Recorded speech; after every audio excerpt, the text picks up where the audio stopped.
এদিকে প্রিয়জনদের সঙ্গে ঈদের আনন্দ ভাগ করে নিতে বাড়ি ফিরছে মানুষ।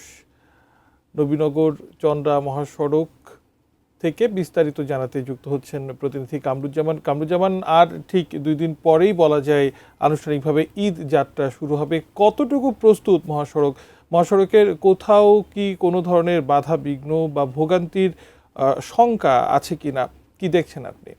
আমি কিন্তু নবীনগর চন্দ্রা মহাসড়কেই কিন্তু রয়েছি এখন।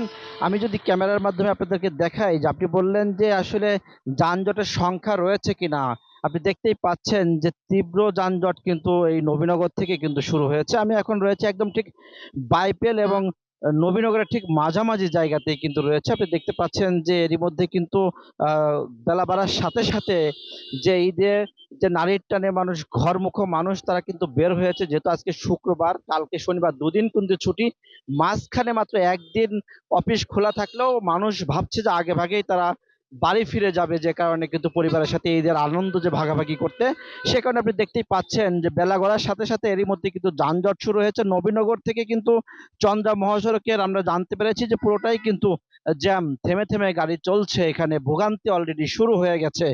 এছাড়াও একটা বিষয় জানিয়ে রাখি যে এরই মধ্যে আমরা যাত্রীদের সাথে কথা বলেছি। যাত্রীরা আমাদেরকে জানিয়েছে যে এই যে অতিরিক্ত ভাড়া নেওয়ার যে বিষয়টি, সেটি কিন্তু আমরা দেখেছি যে 550 ভাড়া কিন্তু 1800 এবং যেখানে 1200 টাকা পর্যন্ত কিন্তু নেওয়া হচ্ছে। তো এই যে যাত্রীদের ভোগান্তি, তারাও কিন্তু সেটা আমাদেরকে জানিয়েছে।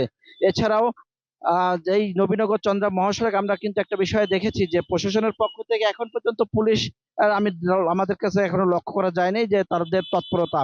এছাড়াও আমরা কথা বলেছি যারা বাস চালক, তাদের সাথে কথা বলেছি। বাস চালকরা আমাদেরকে জানিয়েছে তারা কিন্তু সেই গাবতলী থেকে পার হওয়ার পরপরই কিন্তু থেমে থেমে তারা জায়গায় জায়গায় কিন্তু জটলা তারা দেখতে পেয়েছে এবং তাদের আসতে অনেকটা রাস্তায় কিন্তু বিঘ্নত হচ্ছে বলে আমাদেরকে জানিয়েছে। আমরা কথা বলেছি আমিনবাজার বাস কাউন্টারের সাথে। এছাড়াও সাভার এবং নবীনগর যে দূরপাল্লা যারা, যেখানে কাউন্টার রয়েছে, কাউন্টার মাস্টারদের সাথে কথা বলেছি। যদি বলা যায় যে ঈদের আগের দিন পর্যন্ত, এখন পর্যন্ত ঈদের আগের দিন পর্যন্ত কোনো টিকিট কিন্তু আগাম সব বুক হয়ে গেছে, কোনো টিকিট ফাঁকা নেই। তো যাত্রীরা কিন্তু যেভাবে ইচ্ছা সেভাবে তারা কিন্তু যাচ্ছে।